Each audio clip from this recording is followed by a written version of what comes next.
I'm Jim Collison and live from Omaha, Nebraska, and the Gallup offices in India. This is Gallup's Called to Coach, recorded on November 8th, 2016.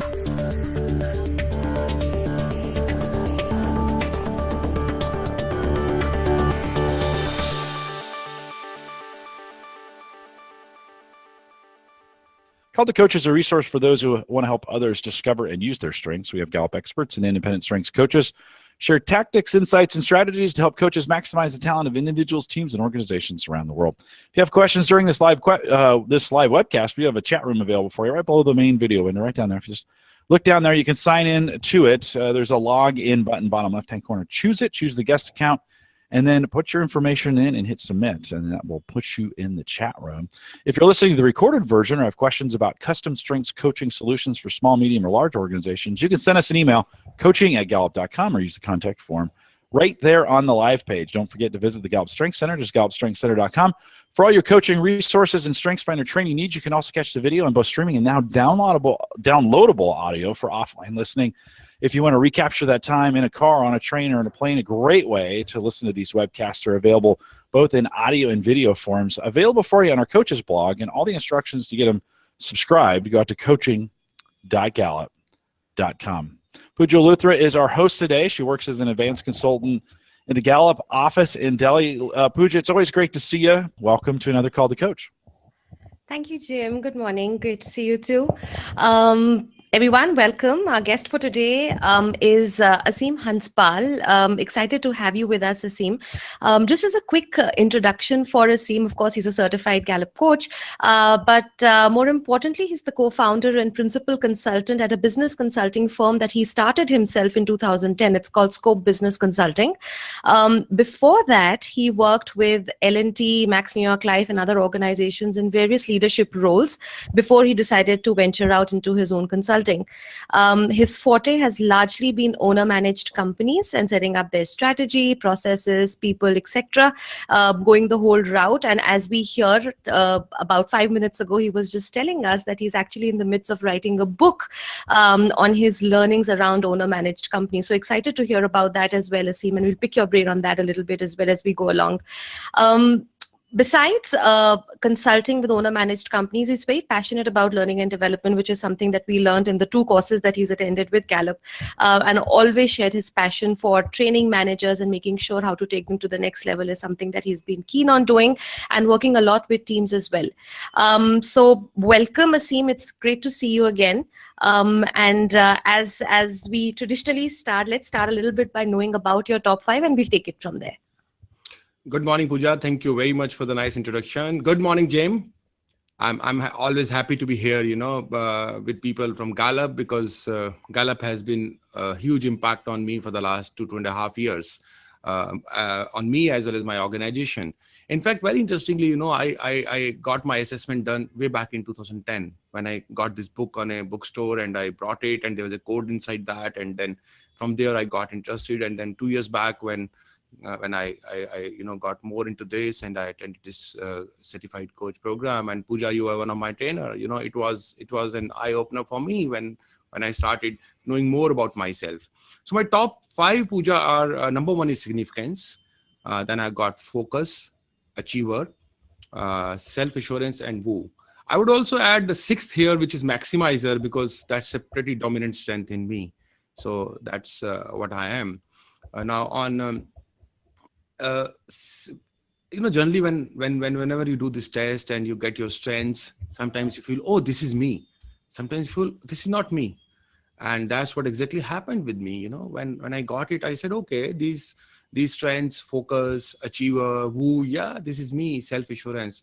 I could not relate much with significance. And I was more, concerned about why there is no developer or learner.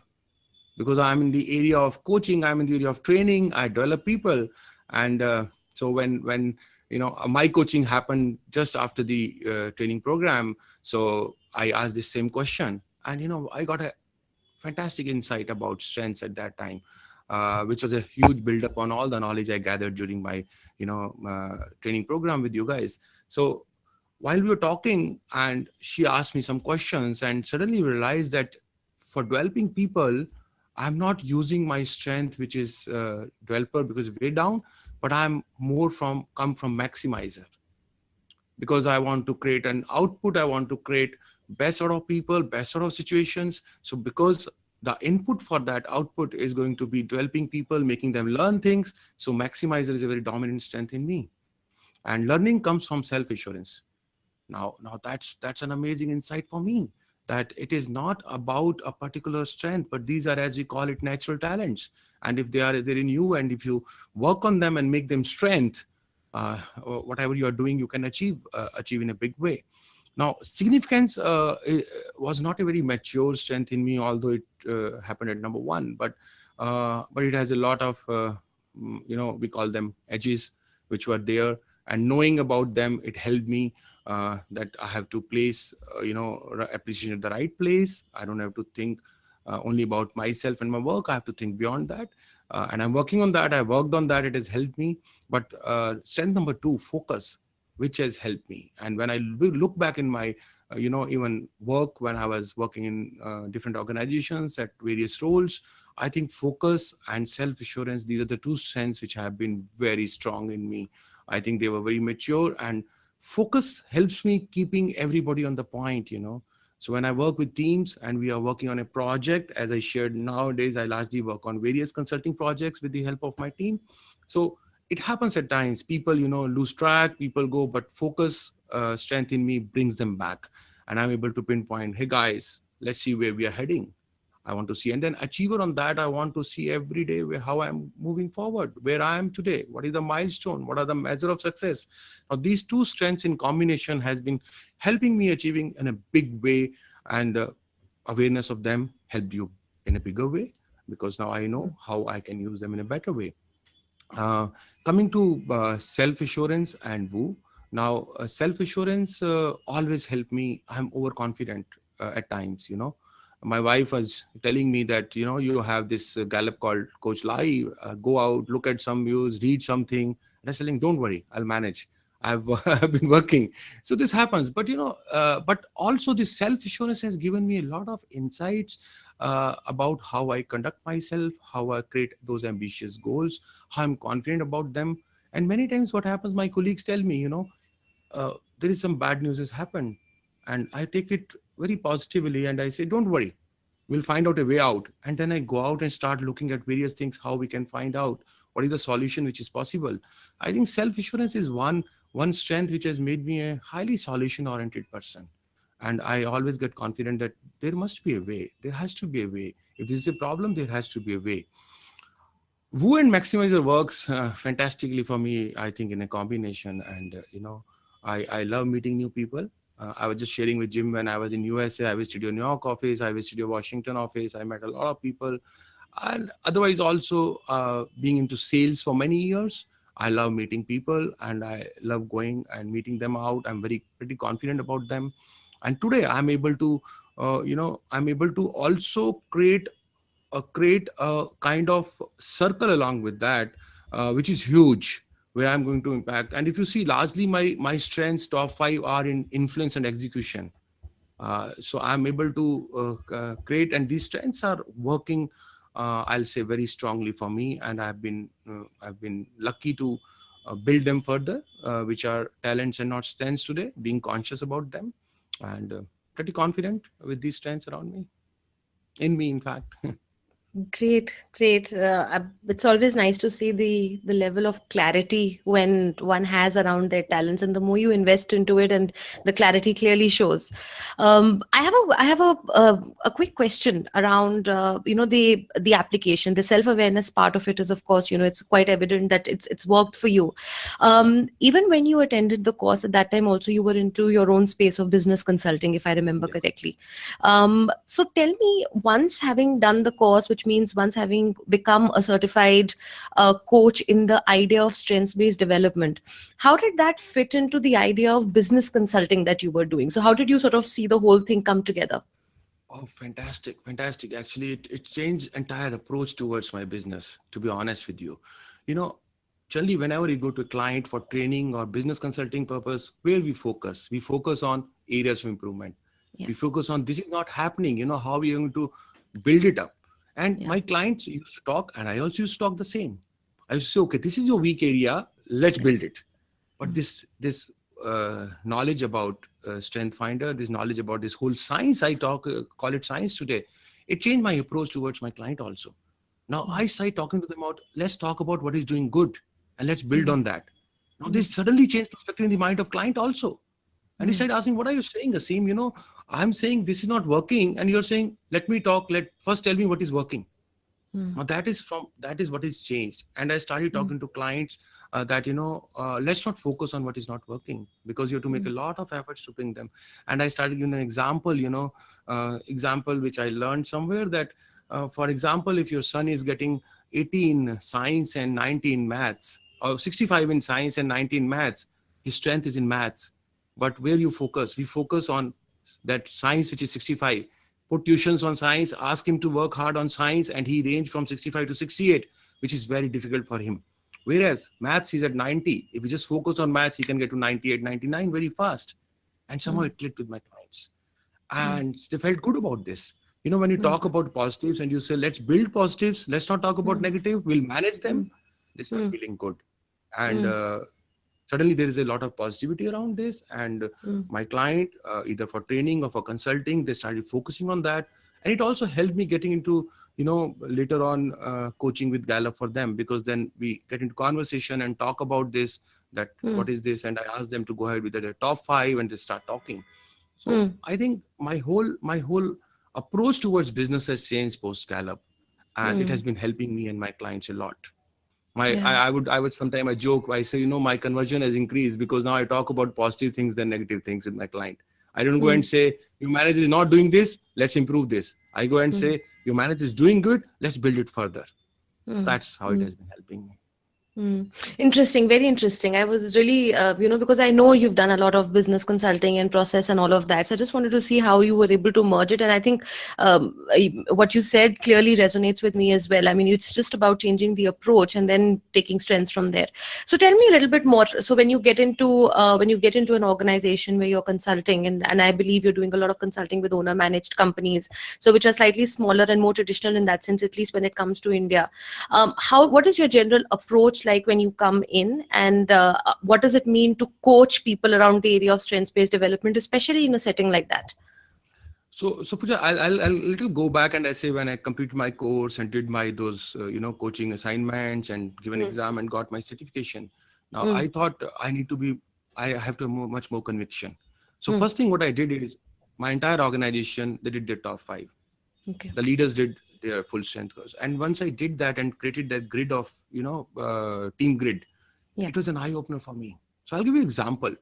When I did that, I have a particular leader who was handling a particular business. And in that business, whenever we get, it was a HR consulting business, whenever there is something, a new client comes in or new task comes in, there is a huge thing happening. Quickly, there's a lot of energy and action starts. And then it fizzles out after some time. And, there's never measure of success or timelines, nothing is there. But first initial days, a lot of energy, a lot of everything. And I got into this, top 5, and I saw, oh, this leader has activator and command as top 2. And in this entire team, there's nobody who has a focus and achiever. Now it helped me understand, okay, can I mix these two strengths? So I put another senior person in those tasks, which has got achiever in that. So now what used to happen, this activator person used to activate my things very fast, and achiever used to make sure that we are on track. So that is how, so this is the learning happened. And my learning with my own organization, my conviction became stronger and stronger. And, then I was very confident. And I would say to everybody, before going to clients, before going to individuals for coaching, you have to really imbibe this. Your conviction has to be very strong, and you have to have that confidence and knowledge about whole science, so that you can go and then pitch it right. Now, coming to how do I approach then? So my approach basically is how I'm in my business, how I'm bringing in Strengths Finder, Gallup. That's what you're asking, Pooja? Yeah. So my question was more around that once you're in an organization. So, I mean, I'm talking about now the one-on-one coaching. So when you get into coaching around the area of strengths-based development, how has that been for you? I know you're doing a lot of coaching. You were telling me right before this that a lot of coaching is happening. So tell me a little bit about that. So basically, it's a conversation. We start with the CEO of the company or the business leader of the company, and as a practice, in our signature, which we picked up, we have top 5 in signature. And many times it happens that person asks me, what is this, Aseem? What are these trends? When I get mails from your office, there are different people. That is one. I gift books to these guys. I buy a book on Strength Finder and I gift it to them, and they got interested, and then naturally they start talking to me about this. What is this, Aseem? How it I have a happens? quick question before we get into that. And, it just came to mind because, when you're talking about a large organization and the organization decides to invest in the idea of strengths-based development, it's slightly different. But again, coming to your forte of owner-managed companies, now here is this one person who will take a call whether or not this gets done, this gets implemented. So how easy or difficult is it for you to sell the idea of strengths and strengths-based development in a context or an environment like that? So I'll say it's easier, but it's lengthier. Hmm. So finding out that guy who would be keen in investing is difficult. So if I approach 100 people, I may end up 10 people interested. But these 10 people, when they are interested, closing is very fast because he's the decision maker. He's the man Hmm. who has money, authority, and need. So he quickly take decision. He pass through himself, and if he likes it, he immediately say, "Acha bhaiya, okay, let's do for all of us. Why don't you do it for my leaders also? It's fantastic. It's very good." So that's how it happens. So I would say, compare if I have to compare it with a large organization, it's easier to convey them about this concept, and it's easier to make them go ahead with this. Okay. So tell me more now. Let's get into the coaching that you've been done. So your journey as a strengths coach, I mean, business consultant was always there. So Yeah. tell me a little bit about your journey as a strengths coach post the certification. Yeah. So very interesting. When I got confident in 5 to 6 months time that now we should approach clients and we should do, and we are 3, 4 of us who got certified in my organization or my associates, and we started approaching people, and then it was difficult initially, right? When you approach individual, it becomes very difficult. So we took the route through team coaching, right? So we shown that team grid to them and said these are the domains and this is how your team is, how it is. So we generated interest from there. In fact, I approached some large organizations also with that, which are MNCs, and they also got very excited. And then we conducted a one-day workshop around that. Once we conduct a one-day workshop around that and we do a team grade, it generates a lot of interest in everybody's mind. And then the leader ends up saying, what next? And that's where we say, okay, let's go for one-to-one coaching so that you are able to build these talents into strengths. And while building these, you will be able to understand, appreciate them better. You'll be able to appreciate your people also better. And that's how we build it up. So the route for me was more from a workshop for a team and then getting leaders on that, one-to-one coaching. So that's how I built it up. Okay. So tell me a little bit about if any examples that you'd like to share on certain maybe sessions or team sessions that were particularly very, very impactful for the team concerned. Sure. So let me share 2 typical examples. One is for the team, where we did just a workshop and a team grade, top 5, and one with the owner, one with the CEO of an organization. It's an owner-managed organization, but set up professionally now, 15-year-old organization, and CEO of the organization. So while we are doing consulting with them, and we started talking, and he got interested, and he said, Aseem, I would like to go ahead with this Gallup strength test. And we said, okay, go ahead. And he gone ahead, and he was facing a particular challenge at that time. There's a lot of attrition happening. And he was saying, I'm not able to understand why so much of attrition happening. So there was no link between attrition and Gallup strength test at that time. But very interestingly, when we got his top 5, and his top 5, the top 2 were connectedness and futuristic. Now he said connectedness, futuristic, but when I went into session with him, and we realized that the edges of connectedness and futuristic was very strong in him. The basements were very strong. So what was happening? He was very philosophical whenever there is a news because of his connectedness. When people are coming back to him with a news or some challenge or something, he become very philosophical, and he step on the line of authority. He goes down and start talking to people. He becomes too preachy, and people under him used to feel, we are not getting the right practical answers. And they get confused and they're not able to perform. Right. And similarly in futuristic, he will change things very fast. but employees take time, and he was at a senior level. He was more experienced than his team members. And so when we started talking and he started working on them, and he started appreciating these, basements in him, and he said, okay, let me work on them. And now 3 months. So within 2.5 months, after 2 sessions, things started changing. And he himself is a very aware guy, knowledgeable, and so he really appreciated them and said, okay, and it started helping him. His relationship with his team members became better. He became a little patient, started hearing about them. He's not always in future and and preachy. He started thinking about practical, started looking at their view. He started asking them. It changed. And it really impacted, and he got so happy. And he has, in fact, he has given a very good appreciation about this. I'll share with you guys about Gallup strengths. He said, okay, now today, you know what? We have ended coaching with him, 4 sessions we did. And now we are doing coaching with 12 more people under him, which are the leaders. So his total organization has now converted into a strength-based organization. Their signatures have top 5, and they talk in this language. And incidentally, we are also doing employee engagement survey Q12 next month. So I think one guy who had this problem, and when linked this problem and did coaching, it has totally transformed his thought process.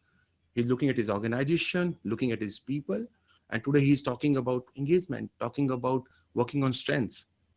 That's the impact which it has created, Pooja, That's a very, very impactful story. That's goes it just goes to show that what you said for yourself, that the self-awareness part is crucial before you can actually go ahead and roll it out. So for that guy to get the understand it for himself. And what makes me happier, it will be a strange thing, what makes me happier is that you were able to link something like connectedness, which is one of those talents which most people struggle with understanding for a long period of time, because we just don't know how it manifests in the business scenario.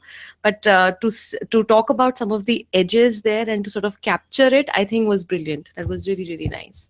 Thank you. Tell me a little bit more about the team thing now.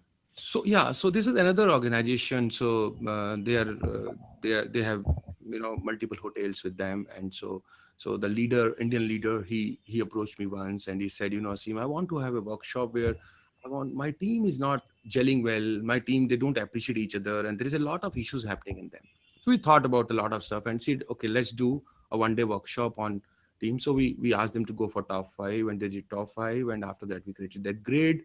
We connected a whole day workshop. And by the end of the workshop, they were quite happy about knowing about themselves, and more happy about knowing about others, and also understanding why this particular person is behaving like this or responding like this. And after doing this on the team grid, then this guy wrote me back and he said, I have done a little change in my team. So what he did on the basis of these 4 domains and how his team was placed, and that they were working group, exactly what I did in my organization. So he looked at that, and he reshuffled his team members, and he suddenly impacted his results. And he has shared a case study with us, and he has also shared a kind of appreciation with us that how knowing about strengths for his leaders, his team, and how reshuffling them for projects has helped in a huge manner. So that's another story. And this guys, we have not gone into any one-to-one coaching, but that's this one workshop and appreciation about each other's strengths. It has been helping. So and he, go ahead. Yeah, and he clearly shared that it has impacted into his business. Maximizer always comes very strong in me, and I always say, whatever we are doing, it should impact your business. It should impact your processes, so that's the end result everybody is looking at. And particularly owner managers, they ask question, okay, I'm going to go ahead with this. How are you going to impact my business? How I'm going to get my top line or bottom line better? So, and this guy also, although this was from an MNC, but this guy also told me, Aseem, it has resulted into better conversion for me. It has resulted into better relationship between leaders. So just imagine knowing about, strengths and appreciating them can create so much of positivity among team also, between team all members also. Yeah. Yeah, absolutely. So very interesting. I mean, examples are so practical, and your experience has actually been, one that is not just limited to the idea of coaching, but actually merging it with consulting, which is interesting in its own way. So, from that perspective, Aseem, share with us any tips, any techniques, any tools that you have used to sort of bridge that gap in which you help people see that's a question we get asked very often. What's the ROI of investing in strengths? So while you can quote research, while you can talk about, the intuitive good things that happen if you focus on your strengths, sometimes you need to have certain techniques that will give them what they need to hear. So share with Sure. us something that you think works well. Uh, sure, Pooja. So I can share what worked well for me, as you rightly Mm, said. So first of all, when you are going ahead for Gallup, learning in Gallup, don't worry about ROI. mm, It would come much bigger and faster. Don't do this program, don't do this workshop by thinking about business. Do this workshop about knowing yourself, getting to know your strengths, your natural talents, and finding out what you're doing and why you are doing. Once you do that, you know, don't focus on ROI. Don't worry, that will come. Second part, before approaching to clients or before talking about this to anybody, your conviction and knowledge has to be very strong. Do as many as guinea pig you want to do in your family and friends. You guys won't believe, how many my friends and family people have gone through this and I've spent time with them. Sometimes they used to say, we are not able to understand, Aseem, what you're talking. I said, don't worry, I'm practicing. mm, You are going to enjoy this.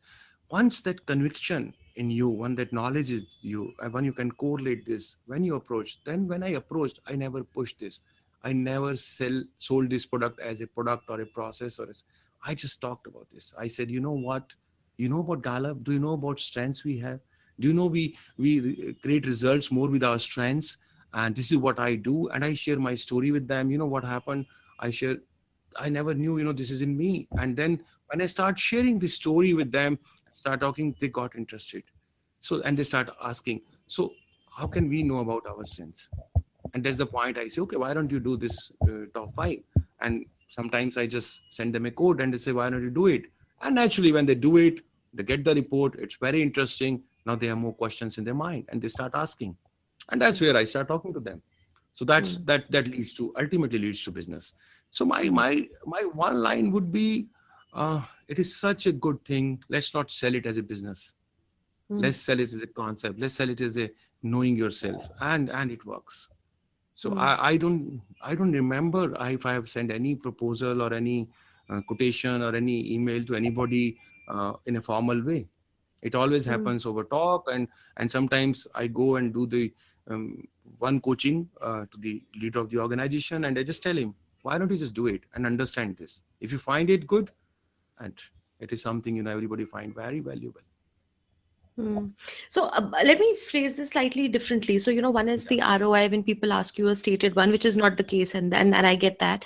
Um, does it happen very often that your clients would come with you with a stated goal, challenge, or an objective that you would then craft a strategy around using the idea of strength? So more like, we have a goal in mind which is already there, or a challenge, let's say a Mm. conflict within a team, or like you said, attrition, maybe in some cases it could be, a changing environment, whatever the case may be. But working with a goal in mind and crafting a strategy that's based on strengths around that, does that also happen sometimes? Yes, it does happen. And a lot of time, as I shared with you, people want to focus on results. People Hmm. want to focus on goals. So generally I ask them, so what do you feel, what you need to achieve these goals? What Hmm. kind of competency, what kind of things you need to, and then that's where I pitch in about strengths and I start talking to them. And Hmm. and that's how it gets it. So I say, if you have to achieve these, you have to take care of these challenges, you have to achieve, you should know what is best in you. How do Hmm. you find what is best in you? So you Hmm. can find what is best in you by Hmm. going ahead with this top five, and then we can Hmm. build on them. So you're Hmm. absolutely right, Pooja, that happens. So one is, of course, like you said, you have 3 or 4 touch points when it comes to coaching around the idea of strengths-based development. Any ideas or techniques or tips that you can share that you've used to institutionalize this in an organizations once you're done with your assignment? So, you move out, but then how do you sort of ensure that the thing still stays on and people still find the whole thing visible and helpful? Is there any way to do that? So I would say, Pooja, it's just 1.5 years we are doing, and wherever Yeah, we are doing, we are still involved. But I think involved. it's a good question. It's a very good question, and I must think about this, that when you move out, how this stays there. Yeah, I have to think around that, but I yeah, have not experienced that as yet, because yeah, all the clients yeah, we are right now, we are involved with them, because it's yeah. not. I've not done. I have done individual coaching where I have left them with the actionable Hmm. and everything, and Hmm. which they have noted Hmm. it down. Hmm. And Hmm. after third or fourth session, they never come back to me. But in an Hmm. Hmm. organization, Hmm. no right answer right now. But yes, Yeah, it's a yeah, food no, for thought for me. absolutely. Thank you. Yeah, absolutely, absolutely. Jim, do we have any questions from the chat room? You always catch me off guard on that one. Yeah, Yes, we I do. know I do. I always have to unmute my mic. JB had asked there, Aseem, any advice that you have found that you where you've had something you've done for yourself where it's been the biggest impact to your coaching? Something you've done as you've come to this. You did a great job, by the way, of just walking through your top five. That's like some of the best top five explanation. I mean, talk about knowing yourself. That was awesome. But anything you're doing that's for yourself providing impact for your coaching? I think I'm investing more and more in Gallup. I'm reading books in Gallup. I'm looking at Theme Thursdays. I'm talking to people. I'm meeting people. We have created a group here. We will share exchanges, and all this, is helping me becoming better day by day as a coach. Circumstances, situations, when different coach come and they share. We have a system here in Delhi. We have a group of coaches, and we, generally we talk to each other. So how's your experience? So that's how I think I'm building an overall knowledge base in me, and I'm very keen to invest time to understand if there is anything happening, and if I have to go out and meet somebody. That's what I'm doing. But if you have to ask me any specific thing I have done, I won't be able to pinpoint that. Okay. Do you have a mentor that you look to, or someone that you're working with that provides some of that coaching for you? No, I don't have specifically any mentor. Okay. And then I think JB, my mentors were Pooja and, yeah. when Sure. they did training, and after that, what I learned out of them, and questions we have, we write them mail and they answer.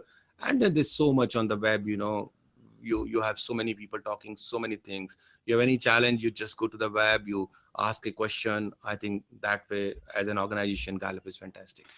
Yeah, we try to create a community that folks could feel very, very comfortable in and be able to pull those combined resources of the crowd in from that standpoint to be very helpful.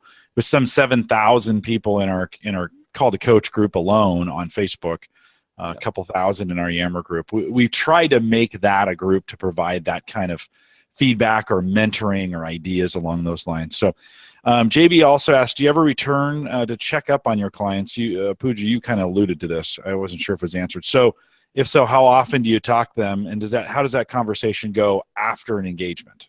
Have you gone back to check up on them? Yes. I maintain that as a businessman also, it's very important for me, because that also generates a lot of references. So I generally stay in touch with them through email. So anything new comes in, any new article, anything new which is worth sharing, I share with them.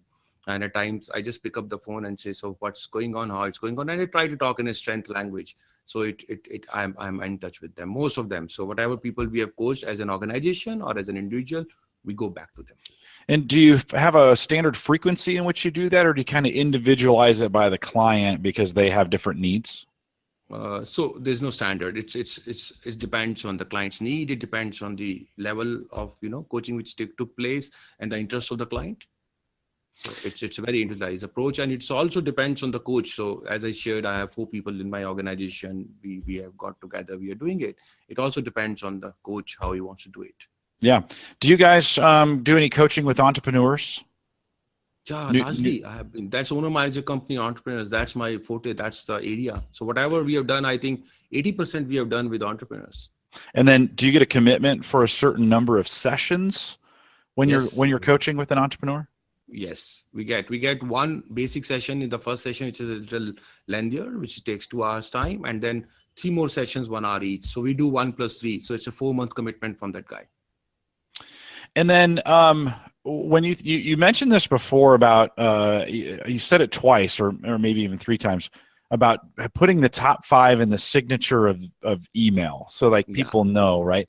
Any other items like that you found that helps continue to keep that strengths conversation going throughout the organization? Here at Gallup, we post top 5 or top 10 outside our offices.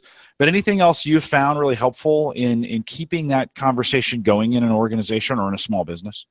Yeah, we do that. So one we create a small certificate which everybody puts on their table. You know, we got from Gallup. We also create their name cards. We do that, and sometimes we ask them to create some posters. And these guys have created very nice posters. They put their posters. So in my organization, I have done that. In organizations where we are working, we are doing the same thing, because it is very important that this should remain top of their mind, because it will take some time to become a habit. It will take some time to, get into them, because initially you're very excited and you find it very good, but then if it really has to work for you, there has to be reinforcing which should take place. And for reinforcing, there has to be conversations, there has to be articles. And sometimes, also what we have done, we have said, okay, once in 3 months, people who have gone through that get together in an organization, talk about how things went with you and share with us. So in 2 organizations, we have done that, and it is going. They have done 2 sessions in last 3 months. They sit together, they talk about their strengths, they give feedback to each other. We said, why don't we start creating a appreciative inquiry? Whenever you see a person using that strength, why don't you go and give him a yellow stick, post it and put it there, even if you don't want to say it. Okay, so I liked it, you use this. So these are the things which we are using, which we were taught also. So that has been helping in keeping it live. Pooja, those are the questions so far from the chat room at this point. There's some good ones tonight. We've got some good folks out there listening along. Pooja, don't forget that you've muted your mic as well. So when you come back in here. I had forgotten. It happens. It happens. So we'll get, if you've got one more question, we'll give the chat room just a second to ask a few more while they're out there. But come up with one more and we'll let the chat room, because you've got one more.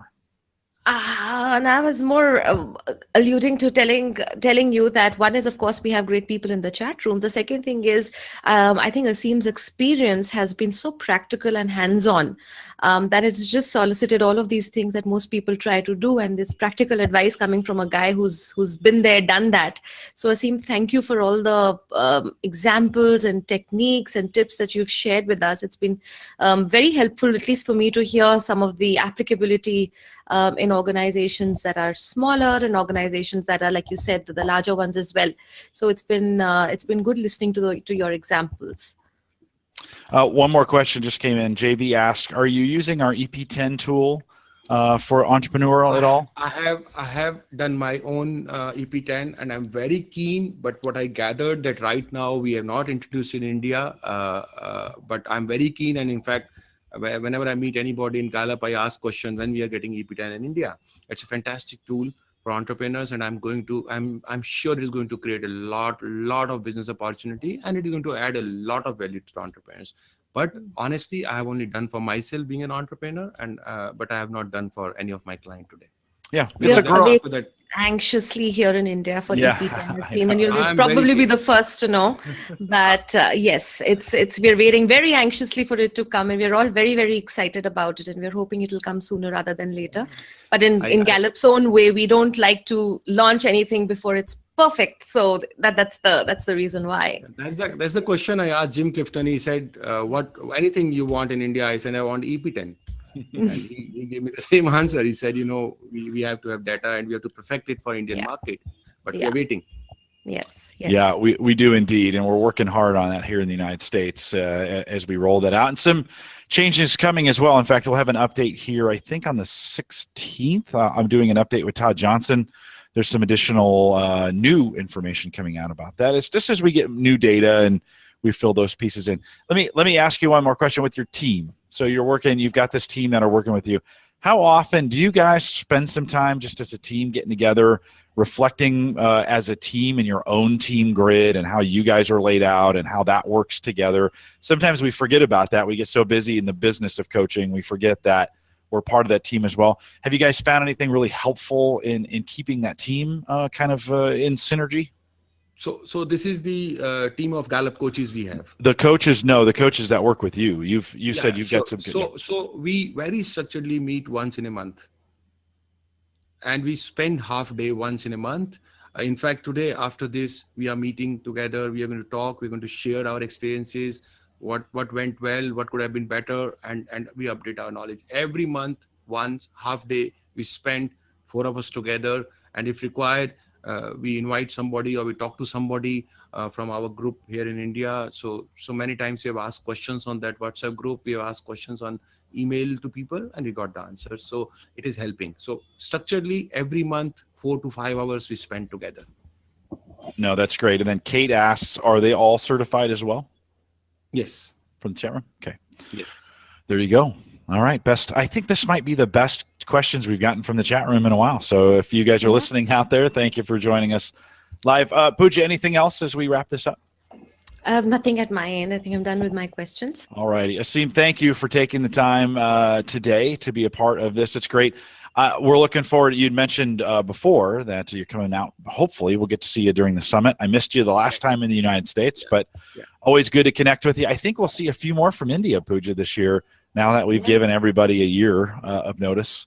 And so we hope to see and meet a lot of people this summit. I was mentioning this in the pre-show. Some 650 last year. I think we'll say 700, but let's just say between 650 and 700. I think we could have 2,000 this year. Now, I'm not going to jinx it with that, but it's going to be a lot. I'll remind folks that has opened up. So if you're interested, if you're listening to this and you are interested in the summit, just head out to cliftonstrengthsummit.com and all the information to register is there. I'll remind everyone to take full advantage of all the resources we have available at the Gallup Strength Center as well, just gallupstrengthcenter.com. You can send us your questions or comments if you'd like to be a guest blogger. We do accept applications for that as well. We're not able to take everyone or every blog that's put in, but send that blog to us, coaching@gallup.com, 400 to 600 words or so in a strengths-related topic is what we're looking for. You can also catch so send that to coaching@gallup.com and put guest blogger in the subject line. You can also catch the recorded audio and video of this one, as well as all the other past programs, including the links to our Facebook group, YouTube page. I mentioned the Facebook group earlier, a big group that if you're not in it, you should be. YouTube page, our iTunes and RSS feeds, iPhone and Android apps, as well as all of the information that we have. A lot of stuff that we mentioned is on that page. Head out to coaching.gallup.com. If you're interested in becoming a Gallup certified strengths coach, you can also see a complete list of all our courses. Pooja, I'm going to put you on the spot here in just a second if we've got anything coming up. Courses.gallup.com is where you can check anything we want to highlight in India. Couple of things actually. We have the next certification course, which is actually starting next week in Bangalore. It's the week of 14th November, but that's sold out. I think the next certification course would probably be in 2017. However, we're very excited about we might be actually planning an alumni meet for the coaches here in India as well very shortly. So I'm sure everyone will get to hear about that soon as well. Good. Well, it's always worth going to. So pay attention, I guess, is what we're saying to what's going on with the communication in our groups and everything. And again, if you want to get a complete list of all our courses and as they're available this very second, head out to courses.gallup.com. If you found this helpful, we'd ask that you share it. We'll thank everyone for joining us today. We'll look forward to the next Call to Coach. And with that, we'll say goodbye, everybody.